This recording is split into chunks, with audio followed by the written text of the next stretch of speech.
Chapter 30. A new Mare Internum. At first I could hardly see anything. My eyes, unaccustomed to the light, quickly closed. When I was able to reopen them, I stood more stupefied even than surprised. "The sea!" I cried. "Yes," my uncle replied.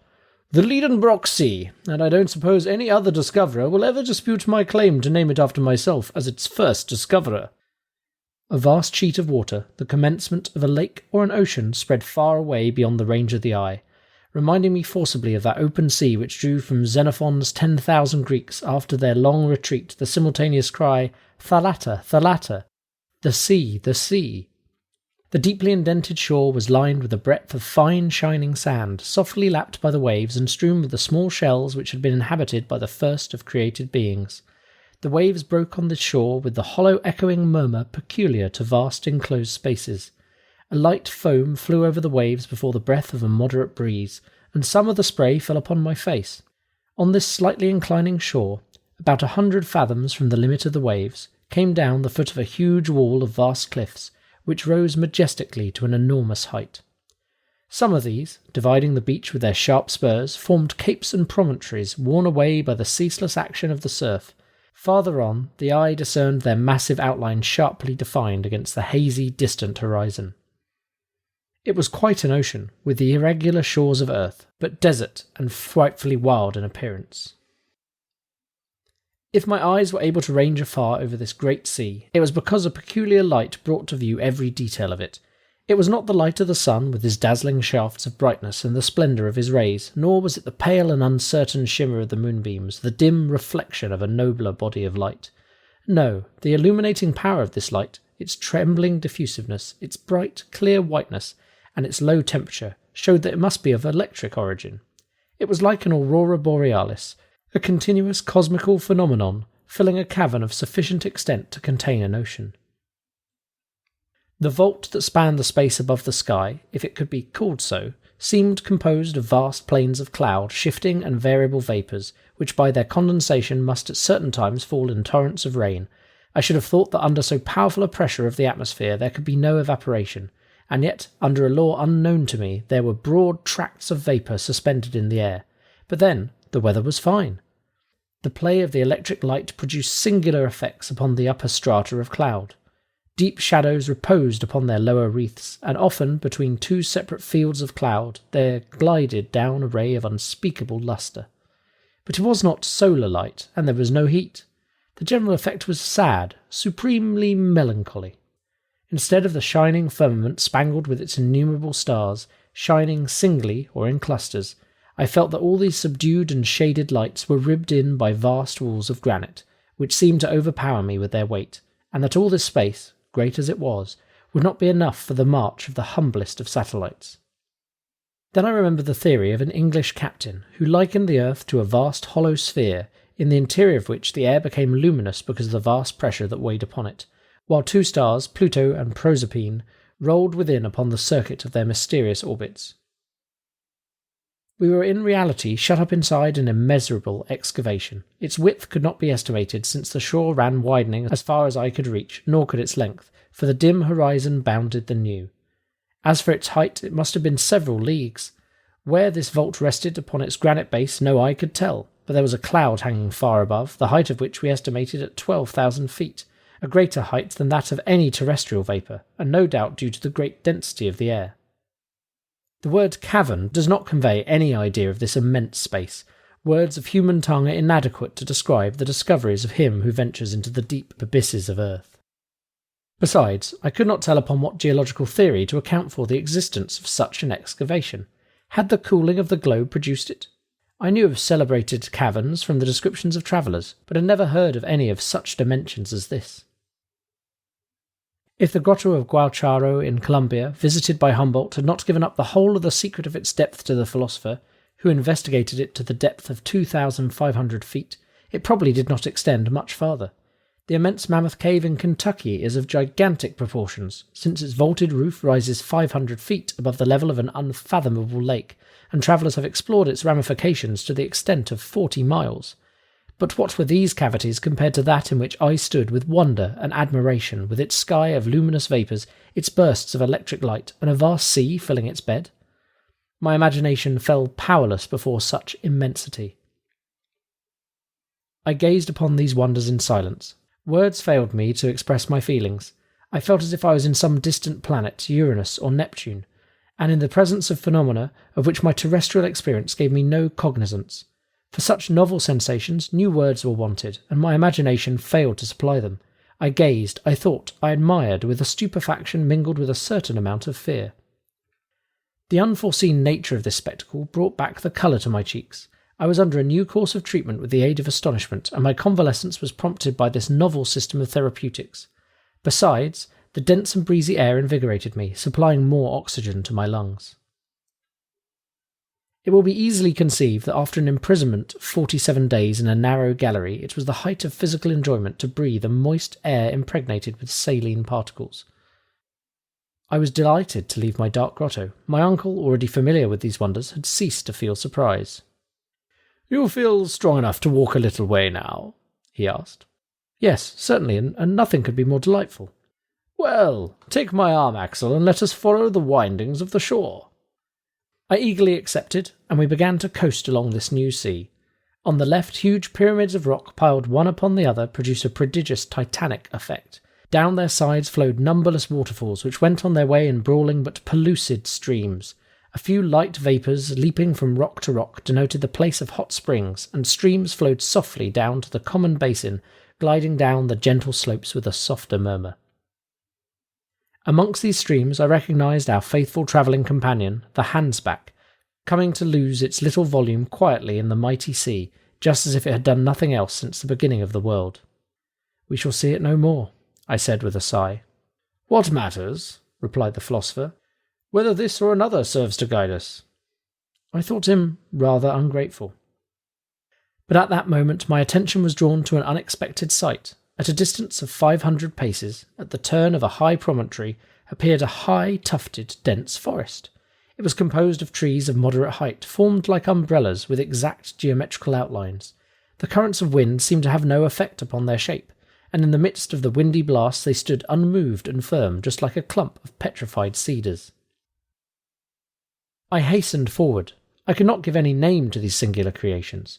Were they some of the 200,000 species of vegetables known hitherto, and did they claim a place of their own in the lacustrine flora? No, when we arrived under their shade my surprise turned into admiration. There stood before me productions of earth, but of gigantic stature, which my uncle immediately named. "It is only a forest of mushrooms," said he.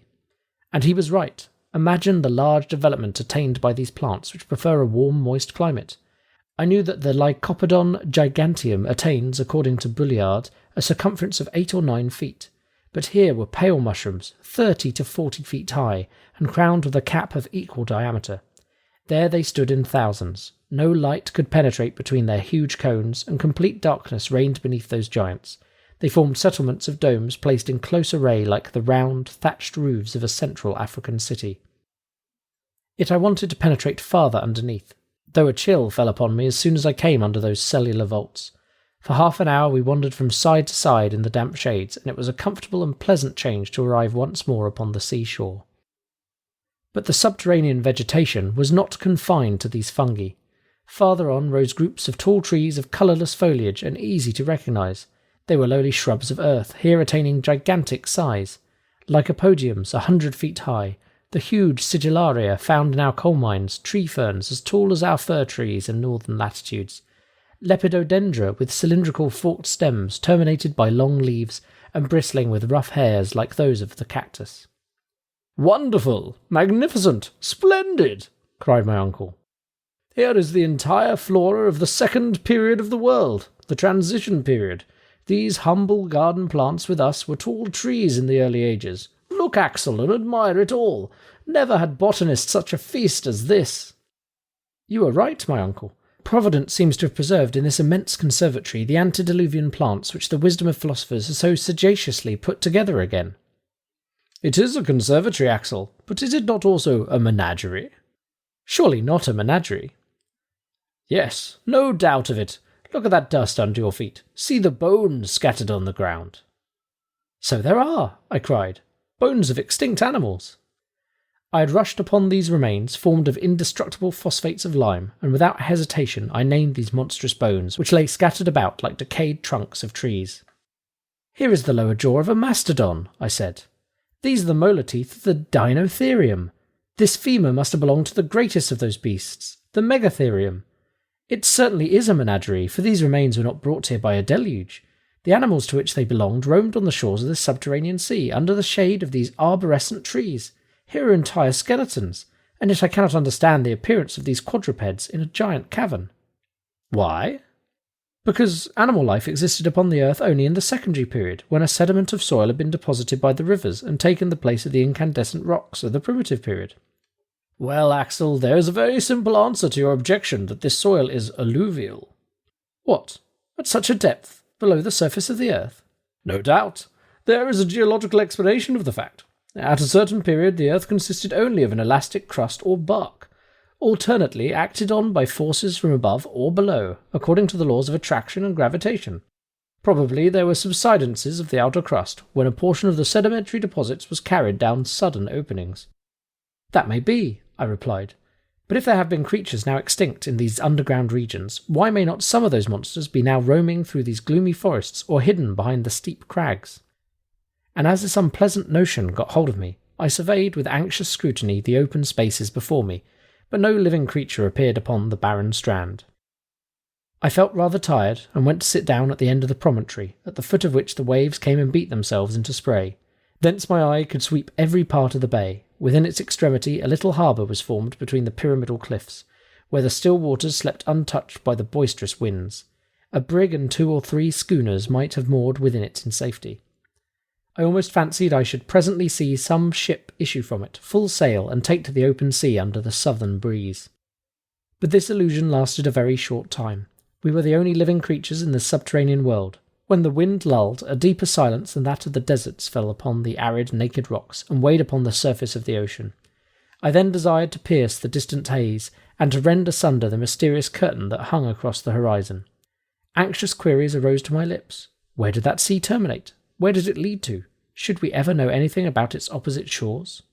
My uncle made no doubt about it all. I both desired and feared. After spending an hour in the contemplation of this marvellous spectacle, we returned to the shore to regain the grotto, and I fell asleep in the midst of the strangest thoughts. Chapter 31. Preparations for a Voyage of Discovery. The next morning I awoke feeling perfectly well. I thought a bathe would do me good, and I went to plunge for a few minutes into the waters of this Mediterranean sea, for assuredly it better deserved the name than any other sea. I came back to breakfast with a good appetite. Hans was a good caterer for our little household. He had water and fire at his disposal, so that he was able to vary our bill of fare now and then. For dessert he gave us a few cups of coffee, and never was coffee so delicious. "Now," said my uncle, "now is the time for high tide, and we must not lose the opportunity to study this phenomenon." "What? The tide?" I cried. "Can the influence of the sun and moon be felt down here?" "Why not? Are not all bodies subject throughout their mass to the power of universal attraction? This mass of water cannot escape the general law, and in spite of the heavy atmospheric pressure on the surface, you will see it rise like the Atlantic itself." At the same moment we reached the sand on the shore, and the waves were by slow degrees encroaching on the shore. "Here is the tide rising," I cried. "Yes, Axel, and judging by those ridges of foam, you may observe that the sea will rise about 12 feet. "This is wonderful," I said. "No, it is quite natural." "You may say so, uncle, but to me it is most extraordinary, and I can hardly believe my eyes. Who would ever have imagined under this terrestrial crust an ocean with ebbing and flowing tides, with winds and storms?" "Well," replied my uncle, "is there any scientific reason against it?" "No, I see none as soon as the theory of central heat is given up." "So then, thus far," he answered, "the theory of Sir Humphrey Davy is confirmed." "Evidently it is, and now there is no reason why there should not be seas and continents in the interior of the earth." "No doubt," said my uncle, "and inhabited too." "To be sure," said I, "and why should not these waters yield to us fishes of unknown species?" "At any rate," he replied, "we have not seen any yet." Well, let us make some lines and see if the bait will draw here as it does in sublunary regions. We will try, Axel, for we must penetrate all the secrets of these newly discovered regions. But where are we, uncle? For I have not yet asked you that question, and your instruments must be able to furnish the answer. Horizontally, 350 leagues from Iceland. So much as that? I am sure of not being a mile out of my reckoning. And does the compass still show southeast? Yes, with a westerly deviation of 19 degrees 45 minutes, just as above ground. As for its dip, a curious fact is coming to light, which I have observed carefully. That the needle, instead of dipping towards the pole, as in the northern hemisphere, on the contrary, rises from it.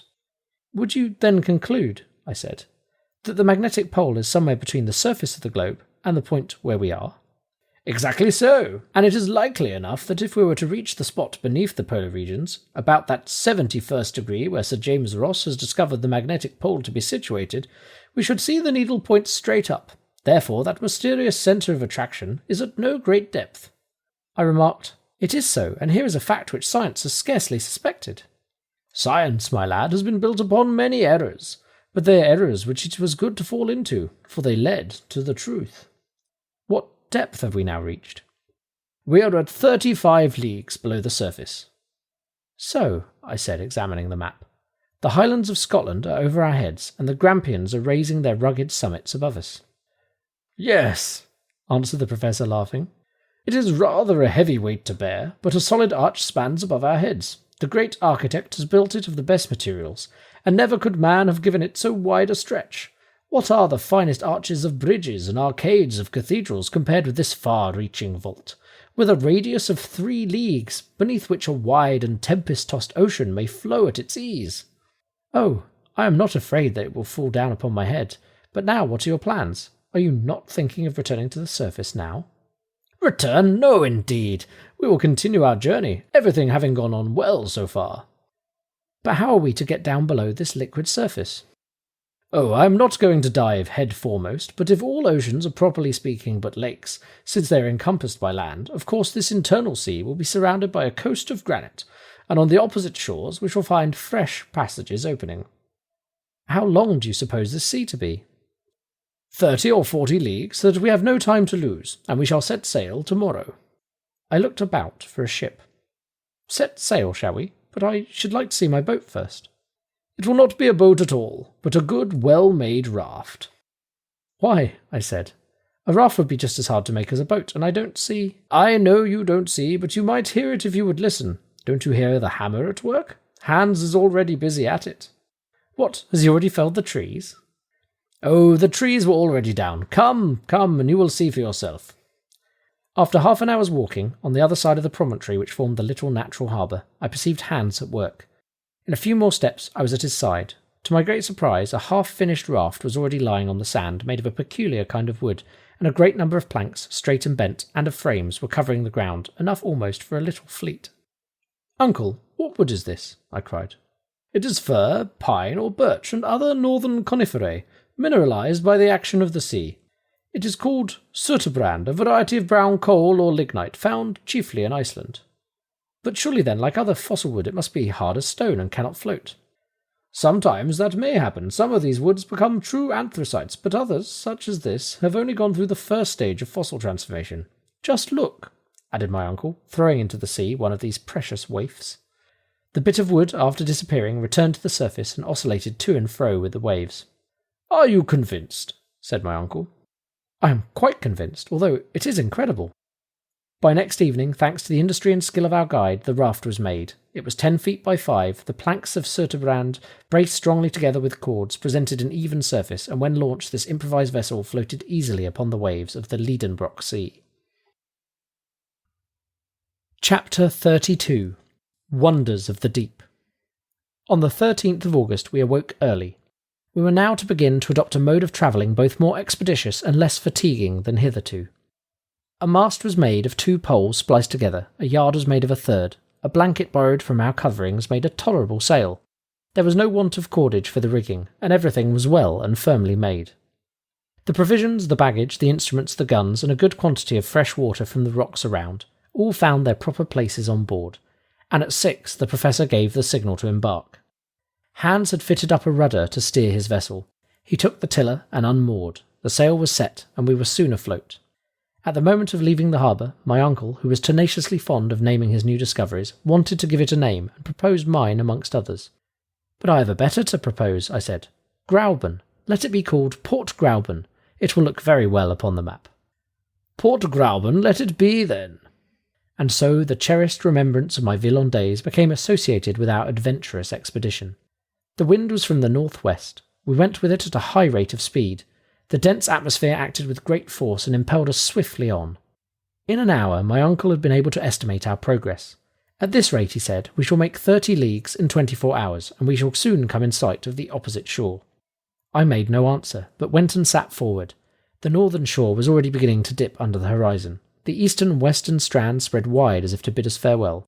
Before our eyes lay far and wide a vast sea. Shadows of great clouds swept heavily over its silver-grey surface. The glistening bluish rays of electric light, here and there reflected by the dancing drops of spray, shot out little sheaves of light from the track we left in our rear. Soon we entirely lost sight of land. No object was left for the eye to judge by, and but for the frothy track of the raft, I might have thought we were standing still. About 12 immense shoals of seaweed came in sight. I was aware of the great powers of vegetation that characterize these plants, which grow at a depth of 12,000 feet, reproduce themselves under a pressure of 400 atmospheres, and sometimes form barriers strong enough to impede the course of a ship. But never, I think, were such seaweeds as those which we saw floating in immense waving lines upon the sea of Liedenbrock. Our raft skirted the whole length of the Fukai, 3,000 or 4,000 feet long, undulating like vast serpents beyond the reach of sight. I found some amusement in tracing these endless waves, always thinking I should come to the end of them, and for hours my patience was vying with my surprise. What natural force could have produced such plants, and what must have been the appearance of the earth in the first ages of its formation, when, under the action of heat and moisture, the vegetable kingdom alone was developing on its surface? Evening came, and as on the previous day, I perceived no change in the luminous condition of the air. It was a constant condition, the permanency of which might be relied upon. After supper, I laid myself down at the foot of the mast and fell asleep in the midst of fantastic reveries. Hans, keeping fast by the helm, let the raft run on, which after all needed no steering, the wind blowing directly aft. Since our departure from Port Grauben, Professor Liedenbrock had entrusted the log to my care. I was to register every observation, make entries of interesting phenomena, the direction of the wind, the rate of sailing, the way we made, in a word, every particular of our singular voyage. I shall therefore reproduce here these daily notes, written, so to speak, as the course of events directed in order to furnish an exact narrative of our passage. Friday, August 14th. Wind steady, northwest. The raft makes rapid way in a direct line. Coast 30 leagues to leeward. Nothing in sight before us. Intensity of light the same. Weather fine, that is to say that the clouds are flying high, are light, and bathed in a white atmosphere resembling silver in a state of fusion. Thermometer 89 degrees Fahrenheit. At noon, Hans prepared a hook at the end of a line. He baited it with a small piece of meat and flung it into the sea. For 2 hours nothing was caught. Are these waters, then, bare of inhabitants? No, there's a pull at the line. Hans draws it in and brings out a struggling fish. "A sturgeon!" I cried. "A small sturgeon!" The professor eyes the creature attentively, and his opinion differs from mine. The head of this fish was flat, but rounded in front, and the anterior part of its body was plated with bony angular scales. It had no teeth, its pectoral fins were large, and of the tail there was none. The animal belonged to the same order as the sturgeon, but differed from that fish in many essential particulars. After a short examination, my uncle pronounced his opinion. "This fish belongs to an extinct family, of which only fossil traces are found in the Devonian formations." "What?" I cried. "Have we taken alive an inhabitant of the seas of primitive ages?" "Yes, and you will observe that these fossil fishes have no identity with any living species. To have in one's possession a living specimen is a happy event for a naturalist." "But to what family does it belong?" "It is of the order of ganoids, of the family of Cephalospidae, and a species of Pterichthys. But this one displays a peculiarity confined to all fishes that inhabit subterranean waters. It is blind, and not only blind, but actually has no eyes at all." I looked. Nothing could be more certain, but supposing it might be a solitary case, we baited afresh and threw out our line. Surely this ocean is well peopled with fish, for in another couple of hours we took a large quantity of pterichthides, as well as of others belonging to the extinct family of the dipterides, but of which my uncle could not tell the species. None had organs of sight. This unhoped-for catch recruited our stock of provisions. Thus, it is evident that this sea contains none but species known to us in their fossil state, in which fishes as well as reptiles are the less perfectly and completely organised the farther back their date of creation. Perhaps we may yet meet with some of those saurians which science had reconstructed out of a bit of bone or cartilage. I took up the telescope and scanned the whole horizon, and found it everywhere a desert sea. We are far away removed from the shores. I gaze upward in the air. Why should not some of the strange birds restored by the immortal Cuvier again flap their sail-broad vans in this dense and heavy atmosphere? There are sufficient fish for their support. I survey the whole space that stretches overhead. It is as a desert as the shore was. Still, my imagination carried me away amongst the wonderful speculations of paleontology.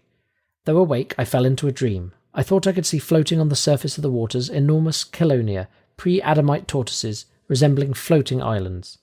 Over the dimly lighted strand there trod the huge mammals of the first ages of the world, the Leptotherium, slender beast, found in the caverns of Brazil, the Mericotherium, ruminating beast, found in the drift of ice-clad Siberia. Farther on, the Pachydermeus Lophiodon, crested-toothed. A gigantic tapir hides behind the rocks to dispute its prey with the Anoplotherium, unarmed beast, a strange creature which seemed a compound of horse, rhinoceros, camel, and hippopotamus. The colossal mastodon, nipple-toothed, twists and untwists his trunk, and brays and pounds with his huge tusks the fragments of rocks that cover the shore, whilst the Megatherium, huge beast, buttressed upon his enormous hinder paws, grubs in the soil, awaking the sonorous echoes of the granite rocks with his tremendous roarings. Higher up, the Protopithica, the first monkeys that appeared on the globe, is climbing up the steep ascents. Higher yet, the pterodactyl, wing-fingered, darts in irregular zigzags to and fro in the heavy air. In the uppermost regions of the air, immense birds, more powerful than the cassowary, and larger than the ostrich, spread their vast breadth of wings and strike with their heads the granite vault that bounds the sky. All this fossil world rises to life again in my vivid imagination. I return to the scriptural periods or ages of the world, conventionally called days, long before the appearance of man, when the unfinished world was as yet unfitted for his support. Then my dream backed even farther still into the ages before the creation of living beings. The mammals disappear, then the birds vanish, then the reptiles of the secondary period, and finally the fish, the crustaceans, mollusks, and articulated beings. Then the zoophytes of the transition period also return to nothing. I am the only living thing in the world. All life is concentrated in my beating heart alone. There are no more seasons, climates are no more. The heat of the globe continually increases and neutralizes that of the sun. Vegetation becomes accelerated. I glide like a shade amongst arborescent ferns, treading with unsteady feet the coloured marls and the parti-coloured clays. I lean for support against the trunks of immense conifers. I lie in the shade of sphenophylla, wedge-leaved, asterophila, star-leaved, and lycopods 100 feet high. Ages seem no more than days. I am passed against my will in retrograde order through the long series of terrestrial changes. Plants disappear, granite rocks soften, intense heat converts solid bodies into thick fluids. The waters again cover the face of the earth. They boil, they rise in whirling eddies of steam.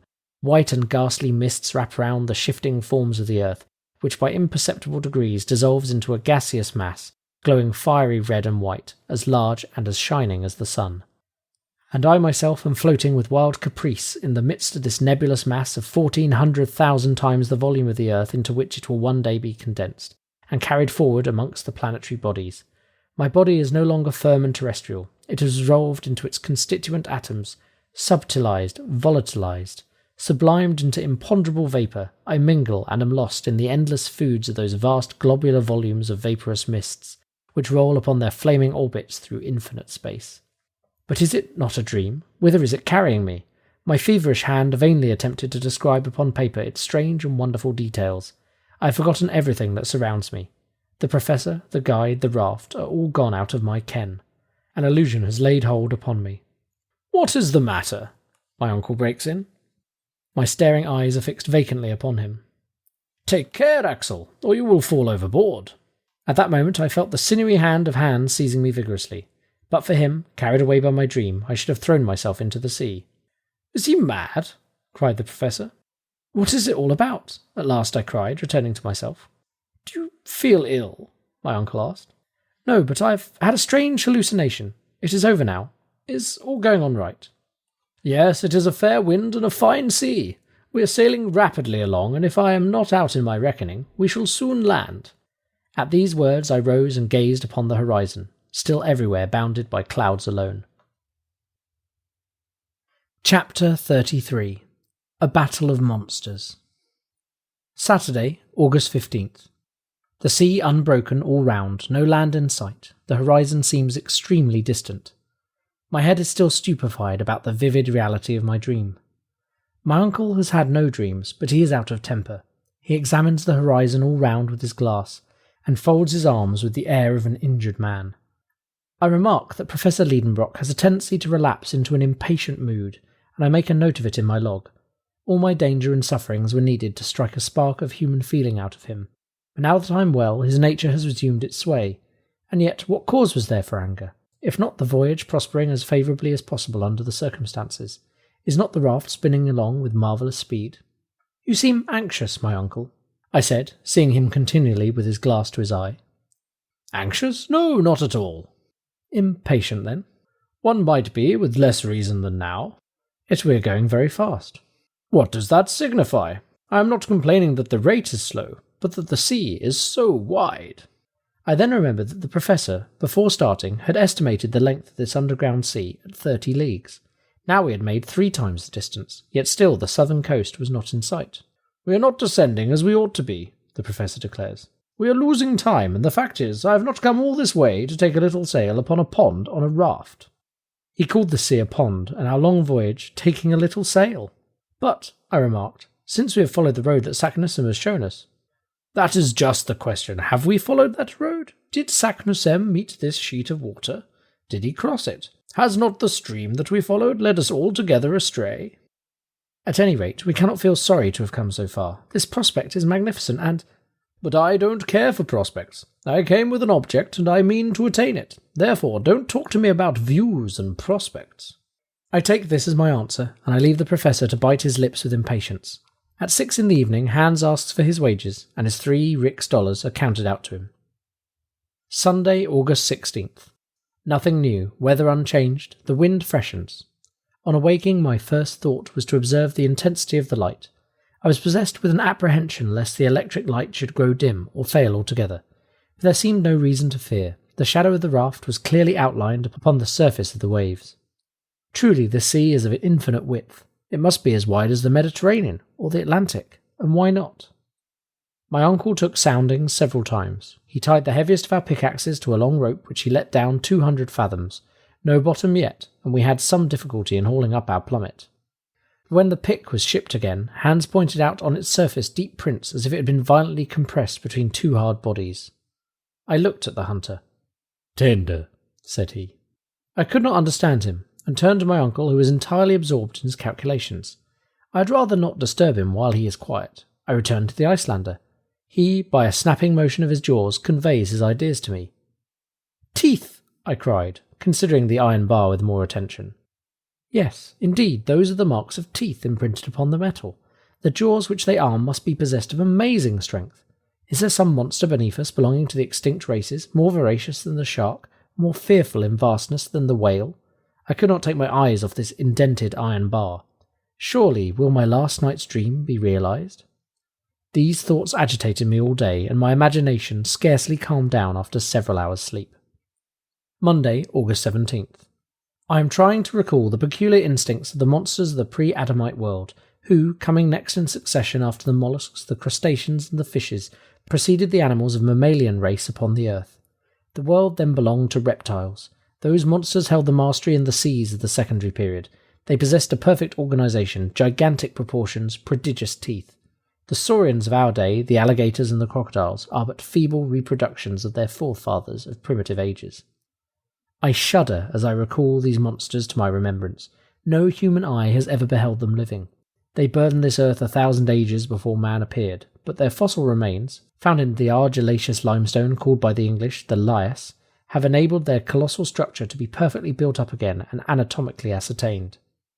I saw at the Hamburg Museum the skeleton of one of these creatures 30 feet in length. Am I then fated, I, a denizen of Earth, to be placed face to face with these representatives of long extinct families? No, surely it cannot be. Yet the deep marks of conical teeth upon the iron pick are certainly those of the crocodile. My eyes are fearfully bent upon the sea. I dread to see one of these monsters darting forth from its submarine caverns. I suppose Professor Liedenbrock was of my opinion too, and even shared my fears, for after having examined the pick, his eyes traversed the ocean from side to side. What a very bad notion that was of his, I thought to myself, to take soundings just here. He has disturbed some monstrous beast in its remote den, and if we are not attacked on our voyage... I look at our guns and see they are all right. My uncle notices it, and looks on approvingly. Already widely disturbed regions on the surface of the water indicate some commotion below. The danger is approaching. We must be on the lookout. Tuesday, August 18th. Evening came, or rather the time came when sleep weighs down the weary eyelids, for there is no night here, and the ceaseless light wearies the eyes with its persistency, just as if we were sailing under an Arctic sun. Hans was at the helm. During his watch, I slept. 2 hours afterwards, a terrible shock awoke me. The raft was heaved up on a watery mountain and pitched down again at a distance of 20 fathoms. "What is the matter?" shouted my uncle. "Have we struck land?" Hans pointed with his finger at a dark mass 600 yards away, rising and falling alternately with heavy plunges. I looked and cried, "It is an enormous porpoise." "Yes," replied my uncle, "and there is a sea lizard of vast size." "And farther on a monstrous crocodile. Look at its vast jaws and its rows of teeth. It is diving down." "There's a whale! A whale!" cried the professor. "I can see its great fins. See how he is throwing out air and water through his blowers." And in fact 2 liquid columns were rising to a considerable height above the sea. We stood amazed, thunderstruck, at the presence of such a herd of marine monsters. They were of supernatural dimensions. The smallest of them would have crunched our raft, crew and all, at one snap of its huge jaws. Hans wants to tack to get away from this dangerous neighbourhood, but he sees on the other hand enemies not less terrible, a tortoise 40 foot long, and a serpent of 30 lifting its fearful head and gleaming eyes above the flood. Flight was out of the question now. The reptiles rose, they wheeled around our little raft with a rapidity greater than that of express trains. They described around us gradually narrowing circles. I took up my rifle, but what could a ball do against the scaly armour with which these enormous beasts were clad? We stood dumb with fear. They approach us close, on one side the crocodile, on the other the serpent. The remainder of the sea monsters have disappeared. I prepare to fire. Hans stops me by a gesture. The 2 monsters pass within 150 yards of the raft and hurl themselves the one upon the other with a fury which prevents them from seeing us. At 300 yards from us the battle was fought. We could distinctly observe the 2 monsters engaged in deadly conflict, but it now seems to me as if the other animals were taking part in the fray, the porpoise, the whale, the lizard, the tortoise. Every moment I seem to see 1 or 2 of them. I point them to the Icelander. He shakes his head negatively. "Dva," says he. "What 2? Does he mean that there are only 2 animals?"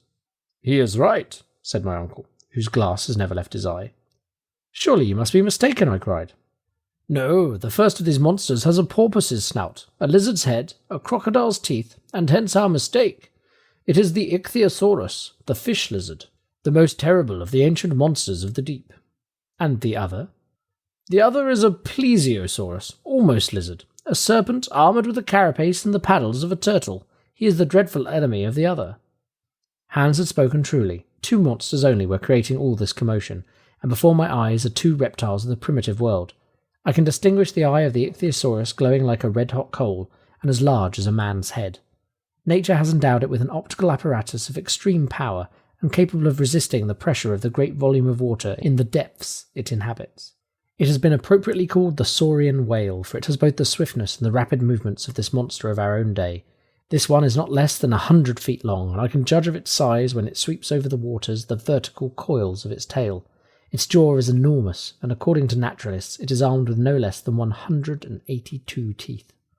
The Plesiosaurus, a serpent with a cylindrical body and a short tail, has 4 flappers or paddles to act like oars.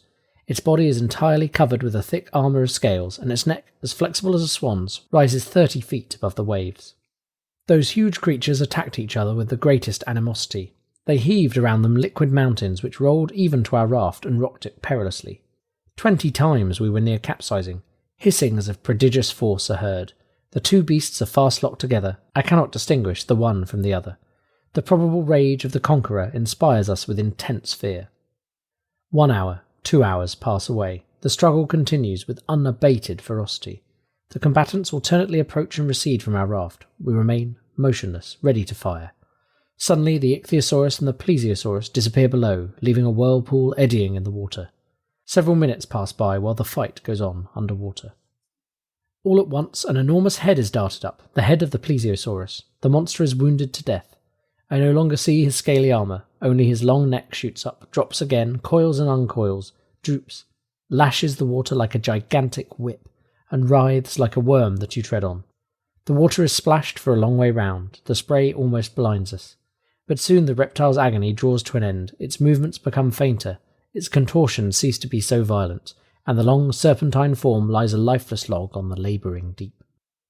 As for the ichthyosaurus, has he returned to his submarine cavern, or will he reappear on the surface of the sea?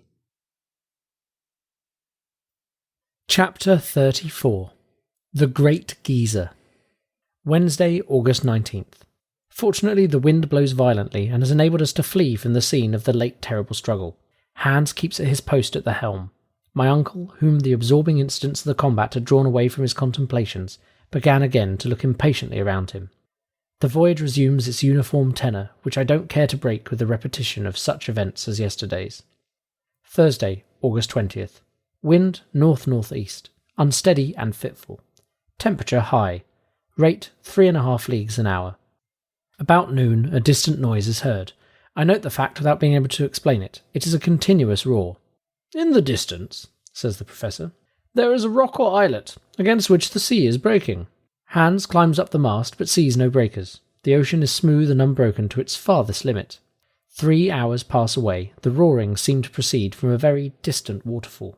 I remark upon this to my uncle, who replies doubtfully, "Yes, I am convinced that I am right." Are we then speeding forward to some cataract which will cast us down an abyss? This method of getting on may please the professor, but it is vertical, but for my part I prefer the more ordinary modes of horizontal progression. At any rate, some leagues to the windward there must be some noisy phenomenon, for now the roarings are heard with increasing loudness. Do they proceed from the sky or the ocean? I look up to the atmospheric vapours and try to fathom their depths. The sky is calm and motionless, the clouds have reached the utmost limit of the lofty vault, and there lie still bathed in the bright glare of the electric light. It is not there that we must seek for this cause of this phenomenon.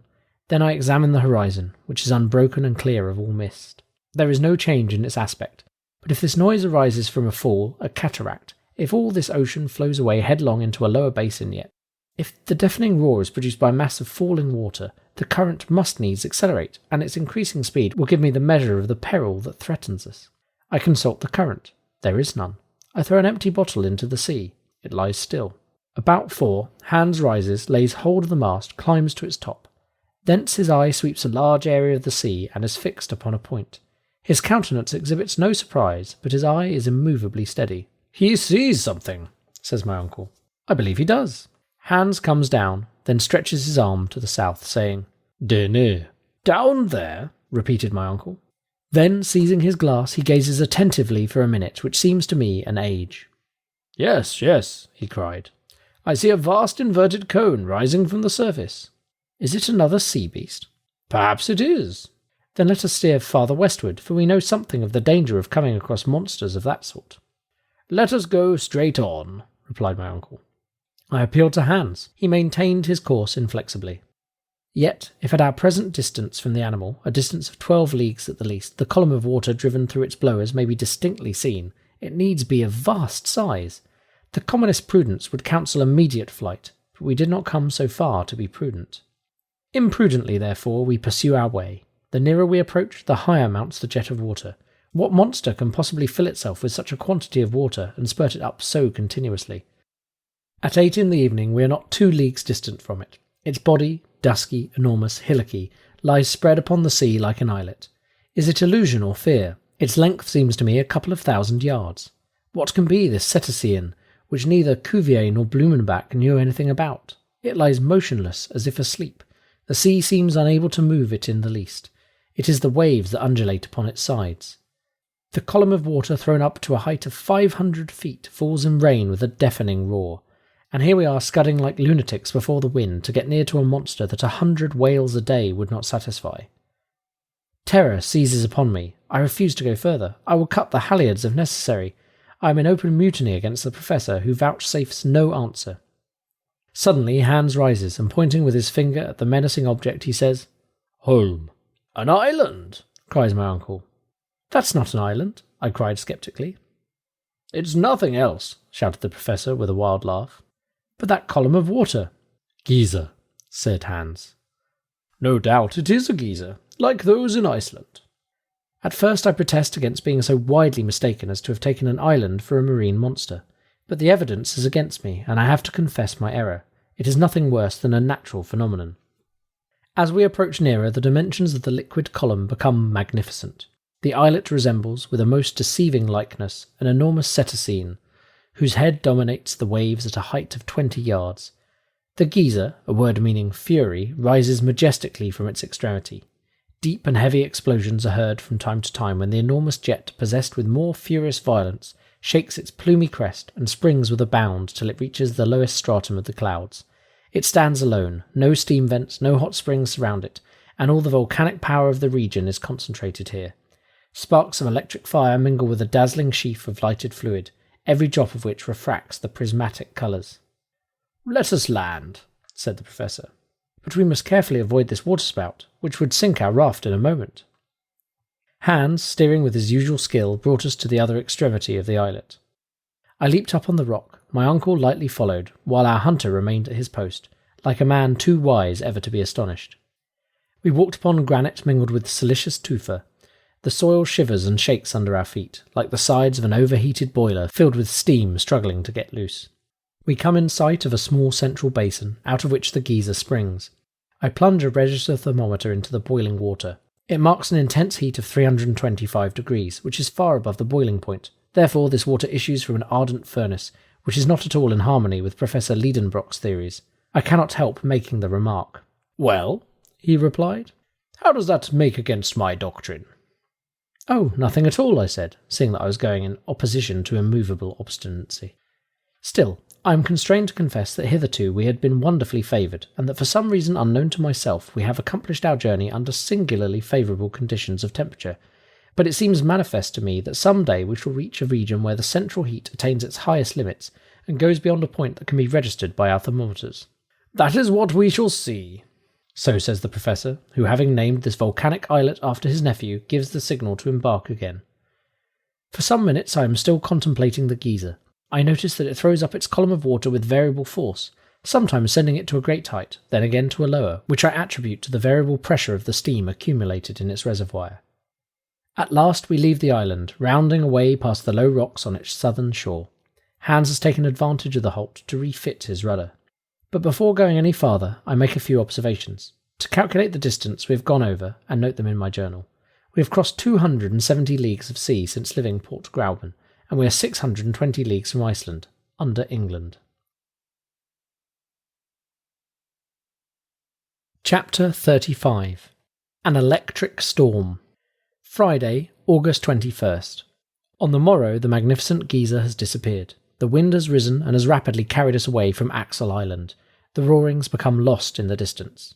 The weather, if we may use that term, will change before long. The atmosphere is charged with vapours pervaded with the electricity generated by the evaporation of saline waters. The clouds are sinking lower and assume an olive hue. The electric light can scarcely penetrate through the dense curtain which has dropped over the theatre on which the battle of the elements is about to be waged. I feel peculiar sensations, like many creatures on earth at the approach of violent atmospheric changes. The heavily voluted cumulus clouds lower gloomily and threateningly. They wear that implacable look which I have sometimes noticed at the outbreak of a great storm. The air is heavy, the sea is calm. In the distance the clouds resemble great bales of cotton piled up in picturesque disorder. By degrees they dilate and gain in huge size what they lose in number. Such is their ponderous weight that they cannot rise from the horizon, but, obeying an impulse from higher currents, their dense consistency slowly yields.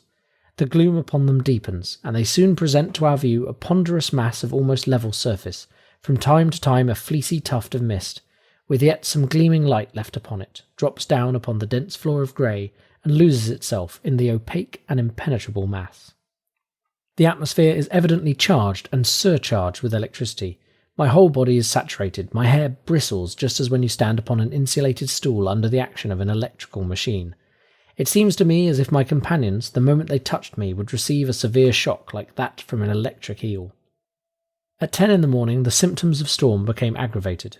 The wind never lulls, but to acquire increased strength, the vast bank of heavy clouds is a huge reservoir of fearful windy gusts and rushing storms.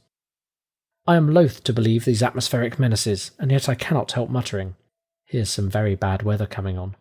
The Professor made no answer. His temper is awful, to judge from the working of his features, as he sees this vast length of ocean unrolling before him to an indefinite extent. He can only spare time to shrug his shoulders viciously. "There's a heavy storm coming on," I cried, pointing towards the horizon. "Those clouds seem as if they were going to crush the sea." A deep silence falls on all around. The lately roaring winds are hushed into a dead calm. Nature seems to breathe no more and to be sinking into the stillness of death. On the mast already I see the light play of a lambent St. Elmo's fire. The outstretched sail catches not a breath of wind and hangs like a sheet of lead. The rudder stands motionless in a sluggish, waveless sea. But if we have now ceased to advance, why do we yet leave that sail loose, which at the first shock of the tempest may capsize us in a moment? "Let us reef the sail and cut the mast down," I cried. "That will be safest." "No, no, never," shouted my impetuous uncle. "Never, let the wind catch us if it will. What I want is to get the least glimpse of rock or shore, even if our raft should be smashed into shivers." The words were hardly out of his mouth when a sudden change took place in the southern sky. The piled-up vapours condense into water, and the air, put into violent action to supply the vacuum left by the condensation of the mists, rouses itself into a whirlwind. It rushes on from the farthest recesses of the vast cavern. The darkness deepens. Scarcely can I jot down a few hurried notes. The helm makes a bound. My uncle falls full length. I creep close to him. He has laid a firm hold upon a rope and appears to watch with grim satisfaction this awful display of elemental strife. Hans stirs not. His long hair, blown by the pelting storm and laid flat across his immovable countenance, makes him a strange figure, for the end of each lock of loose flowing hair is tipped with little luminous radiations. This frightful mask of electric sparks suggests to me, even in this dizzy excitement, a comparison with pre-Adamite man, the contemporary of the Ichthyosaurus and the Megatherium. The mast yet holds firm. The sail stretches tight like a bubble ready to burst. The raft flies at a rate that I cannot reckon, but not so fast as the foaming clouds of spray which it dashes from side to side in its headlong speed. "The sail! The sail!" I cry, motioning to lower it. "No," replies my uncle. "Nidge," repeats Hans, leisurely shaking his head. But now the rain forms a rushing cataract in front of that horizon toward which we are running with such maddening speed. But before it has reached us, the rain cloud parts asunder, the sea boils, and the electric fires are brought into violent action by a mighty chemical power that descends from the higher regions. The most vivid flashes of lightning are mingled with the violent crash of continuous thunder. Ceaseless fiery arrows dart in and out amongst the flying thunderclouds. The vaporous mass soon glows with an incandescent heat. Hailstones rattle fiercely down, and as they dash upon our iron tools, they too emit gleams and flashes of lurid light. The heaving waves resemble fiery volcanic hills, each belching forth its own interior flames, and every crest is plumed with dancing fire. My eyes fail under the dazzling light. My ears are stunned with the incessant crash of thunder. I must be bound to the mast, which bows like a reed before the mighty strength of the storm. Here my notes become vague and indistinct. I have only been able to find a few which I seem to have jotted down almost unconsciously, but their very brevity and their obscurity reveal the intensity of the excitement which dominated me, and describe the actual position even better than my memory could do. Sunday, 23rd. Where are we? Driven forward with a swiftness that cannot be measured. The night was fearful, no abatement of the storm. The din and uproar are incessant, our ears are bleeding, to exchange a word is impossible. The lightning flashes with intense brilliancy and never seems to cease for a moment. Zigzag streams of bluish-white fire dash down upon the sea and rebound, and then take an upward flight till they strike the granite vault that overarches our heads. Suppose that solid roof should crumble down upon our heads. Other flashes with incessant play cross their vivid fires, while others again roll themselves into balls of living fire which explode like bombshells, but the music of which scarcely adds to the din of the battle strife that almost deprives us of our senses of hearing and sight. The limit of intense loudness has been passed within which the human ear can distinguish one sound from another. If all the powder magazines in the world were to explode at once, we should hear no more than we do now. From the undersurface of the clouds there are continual emissions of lurid light. Electric matter is in continual evolution from their component molecules. The gaseous elements of the air need to be slaked with moisture, for innumerable columns of water rush upwards into the air and fall back again in white foam. Whither are we flying? My uncle lies full length across the raft. The heat increases. I refer to the thermometer. It indicates... The figure is obliterated. Monday, August 24th. Will there be an end to it? Is the atmospheric condition, having once reached this density, to become final? We are prostrated and worn out with fatigue, but Hans is as usual. The raft bears on still to the southeast. We have made 200 leagues since we left Axel Island.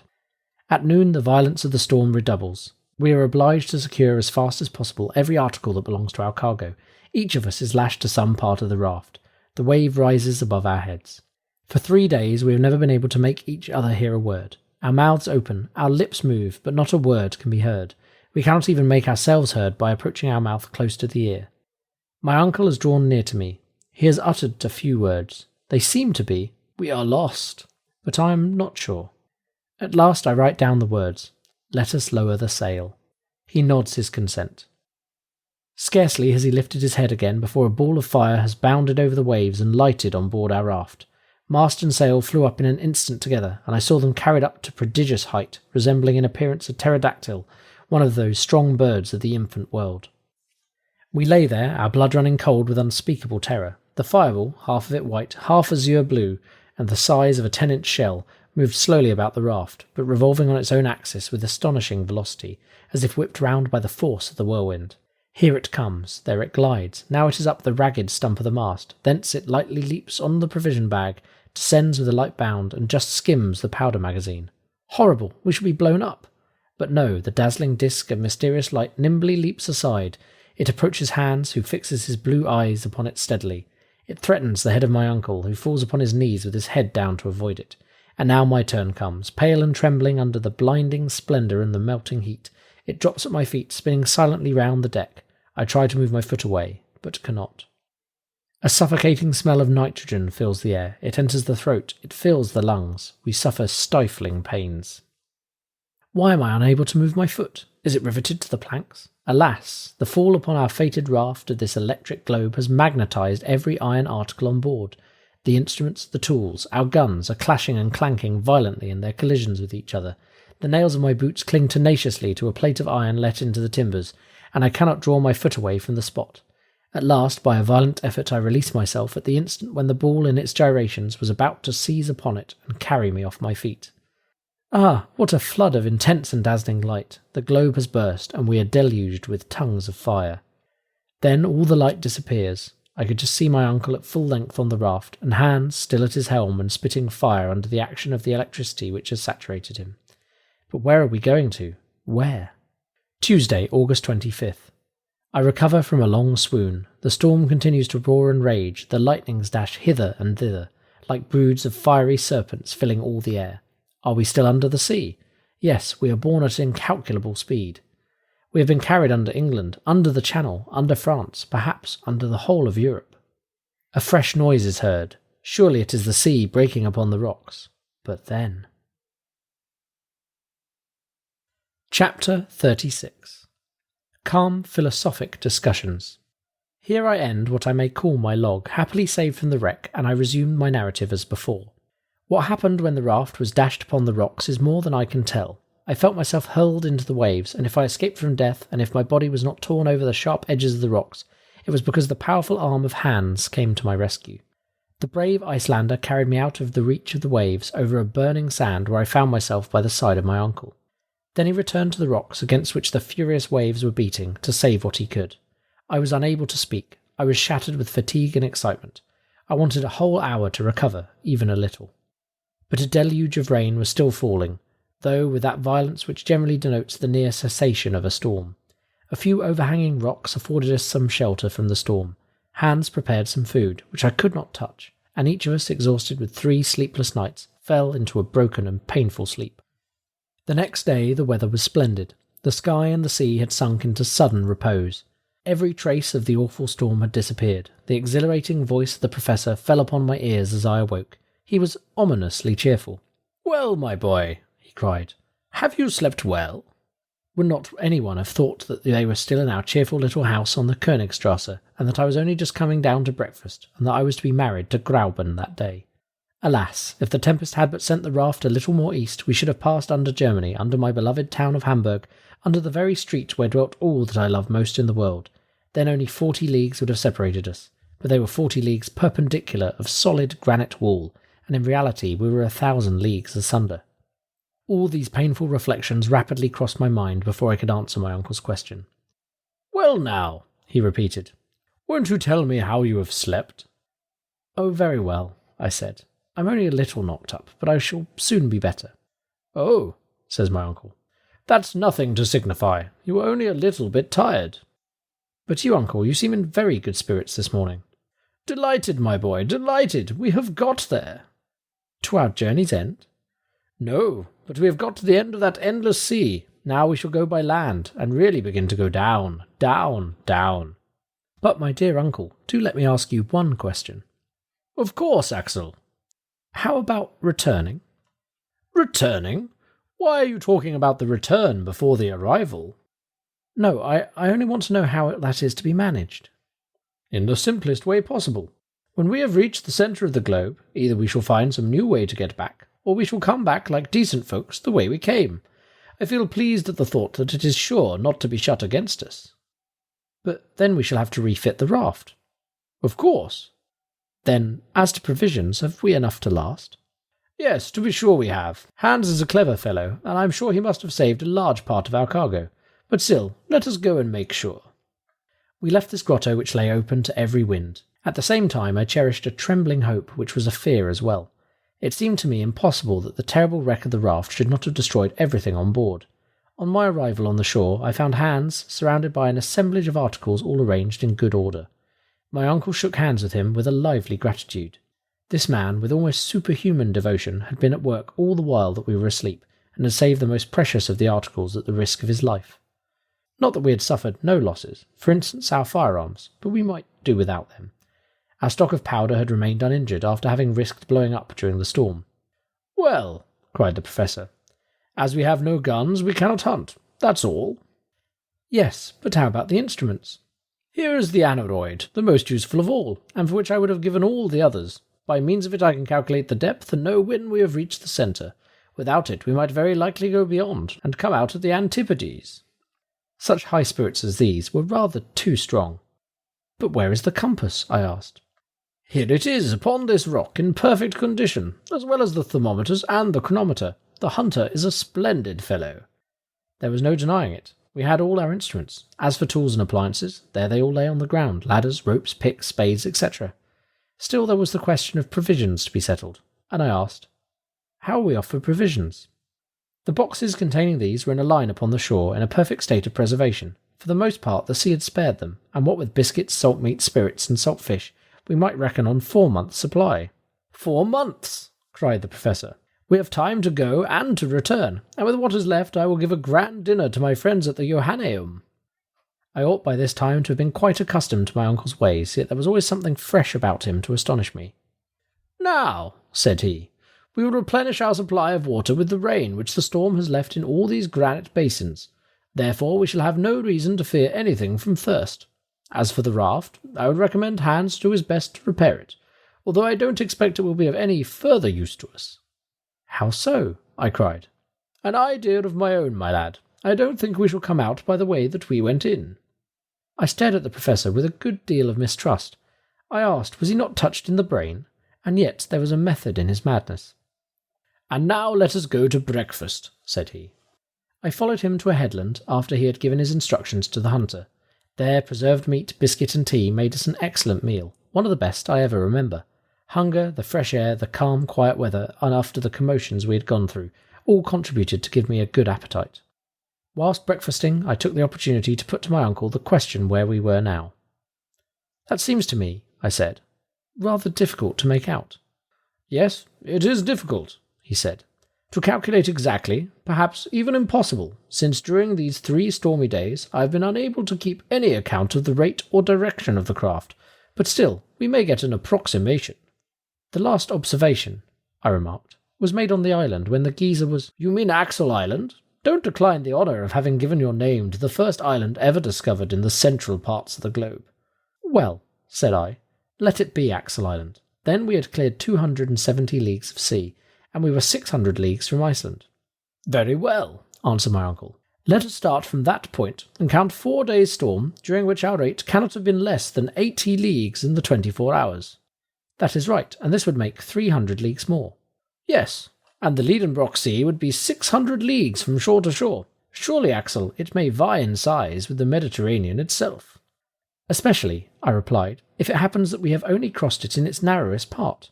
And it is a curious circumstance, I added, that if my computations are right, we are 900 leagues from Reykjavik, and we have now the Mediterranean above our head. That is a good long way, my friend, but whether we are under Turkey or the Atlantic depends very much upon the question in what direction we have been moving. Perhaps we have deviated. No, I think not. Our course has been the same all along, and I believe this shore is southeast of Port Gräuben. Well, replied my uncle, we may easily ascertain this by consulting the compass. Let us go and see what it says. The professor moved towards the rock upon which Hans had laid down the instruments. He was gay and full of spirits. He rubbed his hands, he studied his attitudes. I followed him, curious to know if I was right in my estimate. As soon as we had arrived at the rock, my uncle took the compass, laid it horizontally, and questioned the needle, which, after a few oscillations, presently assumed a fixed position.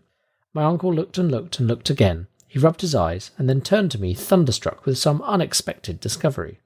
What is the matter? I asked. He motioned for me to look. An exclamation of astonishment burst from me. The north pole of the needle was turned to what we supposed to be the south. It pointed to the shore instead of to the open sea. I shook the box, examined it again. It was in perfect condition. In whatever position I placed the box, the needle pertinaciously returned to this unexpected quarter. Therefore, there seemed no reason to doubt that during the storm there had been a sudden change of wind, unperceived by us, which had brought our raft back to the shore which we thought we had left so long a distance behind us.